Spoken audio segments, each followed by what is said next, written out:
2008 sfârșitul anului 2008 am scris o scrisoare Inspectoratului de Stat în Construcții și le-am cerut situația documentațiilor de urbanism ilegale pe care le-au verificat, câte au verificat, câte au găsit și cifrele sunt cam așa. În 2 ani s-au emis cam 1000 de documentații de urbanism, dintre care ei au verificat 200 și din 200 au găsit 100 ilegal, 50%. Ce s-a întâmplat mai repede? Dacă ești o administrație responsabilă și vezi că într-un domeniu incidența de nelegalitate e așa de mare, evident că mărești controlul pe de o parte și pe de altă parte încerci să corectezi această disfuncționalitate. Ce s-a întâmplat în cazul nostru? S-au redus numărul de controle. Deci, în momentul de față, în București, în Inspectoratul de Stat în Construcții, există o persoană care se ocupă de legalitatea atât a documentațiilor de urbanism, cât și a autorizațiilor de construire, de sfințare care se emit. Bineînțeles că există mulți alți, câteva zeci de persoane care verifică execuția de șantier propriu-zisă, faptul că ce se construiește, în special la nivel de structură de rezistență, corespunde cu ce scrie în autorizația de construire. Deci, pe partea asta, probabil că lucrurile stau mult mai bine, dar pe partea de verificare a legalității documentațiilor și autorizațiilor este dezastru. Vă mai dau un exemplu pe care l-am aflat și eu acum câteva săptămâni și care m-a șocat. Este o echipă de tineri arhitecți care încearcă să mă ajute să facem un proiect pentru lacurile din nordul orașului și eu mărturisesc că în afară de Herăstrău n-am fost. Așa, și am întrebat, au făcut un studiu pe toată lungimea lacurilor și i-am întrebat câte clădiri ilegale sunt în zona de 50 de metri până la lac. Mă așteptam să spună 50-60, răspunsul a fost 2000. Deci avem 2000 de construcții ilegale construite cam în ultimii 15 ani, care fie au autorizație dată de primărie, cred că cele mai multe au, fie nu au nicio autorizație și nimeni nu i-a întrebat vreodată ce caută ei acolo. Alte exemple, s-a constituit, poate mulți dintre dumneavoastră știți, o asociație numită Salvați Bucureștii Noi și Dămăroaia, în zona Bazilescu, da, care este sit monument istoric, o zonă cam de, să spunem, 40 de străzi, au numărat 250 de clădiri ilegale. Deci, așa, grosomodo, jumătate din ce se construiește în București este ilegal. Așa, și ce fac instituțiile care ar trebui să controleze lucrul ăsta? Inspectoratul de Stat, am spus deja, chiar când ei găsesc niște lucruri ilegale,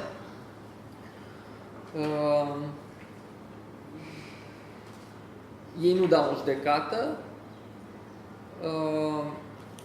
ei trimit la prefect, care prefect fiind prin lege, având competența de a verifica respectarea legalității în teritoriu, ei ar trebui să dea în judecată, în fine, să intervină, nu o fac. Ce mai comic este că prefectul municipiului București are de 10 ori mai puține procese pe urbanism decât Salvați Bucureștiul și, în general, Salvați Bucureștiul are procese pe urbanism cam cât au toți prefecții din România la un loc. Deși în București există un jurist pentru fiecare sector și la nivel județean există la fel câte un jurist pe urbanism la fiecare prefect. Așa, și mai este o chestiune care ține de mecanism. este parchetul. Vă dau din nou un exemplu. Este parchetul conjugat cu legislația, pentru că există mai multe... Ce se întâmplă când cineva nu respectă autorizația? Construiește fără autorizație, demolează fără autorizație sau are o autorizație pe care o depășește. Ce spune legea? Legea spune că Direcția de Control din Primărie poate să dispună oprirea lucrării, Inspectoratul de Stat în Construcții poate să dispună oprirea lucrării și parchetul poate să dispună oprirea lucrării. Dar dacă oricare din aceste trei instituții dispun și persoana respectivă nu se oprește, legiuitorul tace. Cine intră peste ăia? Care-i poliția, inspector? Nu intră nimeni peste ăia. Și vă dau exemplul casei din strada Carol Davila, construită de o asociere între domnul Locic, care este în pușcărie, și domnul Valeriu Stoica, a fost ministru al Justiției, unde s-a constatat că autorizația a expirat. Există, chiar în autorizație există, s-a dus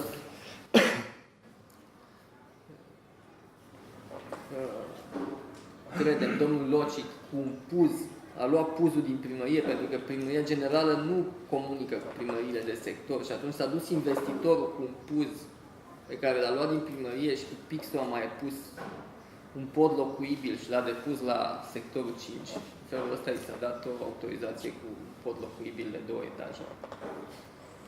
În fine, trecem peste asta. Cert este că lor li s-a spus că autorizația lor a expirat.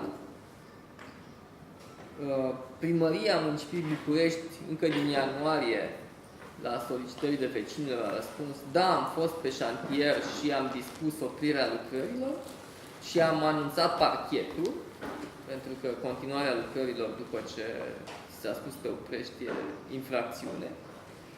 Lucrările continuă, locuiesc în zonă fiecare zi frenetic. Nimeni din ianuarie până acum nu i-a mai tulburat pe oamenii ăștia. Și faptul că există un dosar penal e o firmă a unor turci care, în secunda în care vor fi chemați de la parchet, vor pleca din România și nu vor avea nicio consecință. Deci, cam asta este contextul. Ce am încercat noi să facem a fost cumva să ne substituim tuturor acestor autorități care nu funcționează. Din fericire, cu sincopele ei, justiția funcționează. Nu intru într-o discuție detaliată despre sistemul de justiție, sunt și aici probleme. Și atunci am reușit să dovedim ilegalitatea fie a unor documentații de urbanism care ar fi urmat să dea naștere unor construcții nepotrivite, de exemplu un aquapark pe 5 hectare în Parcul Tineretului, fie a unor autorizații, mai puțin autorizații de demolare, pentru că în mod penibil nu există la fel în legislație prevăzut un mecanism care să te ajute să suspenzi o autorizație de demolare în timp util.